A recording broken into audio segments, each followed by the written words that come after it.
உன் கூட நான் கூடியிருந்திட எனக்கு சென்மம் ஒண்ணு போதுமா?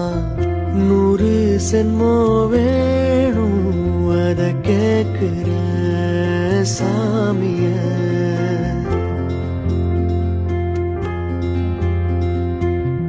100 சென்மம் நமக்கு போதுமா?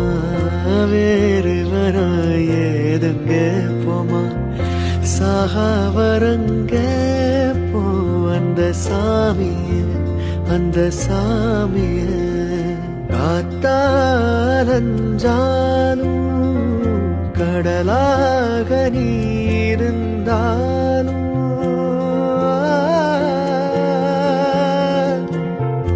ஆகாசமான போதிலும் என்ன ஒரு எடுத்த போதிலும் சேர்ந்தேதான் பொறக்கணும், இருக்கணும், கலக்கணும்.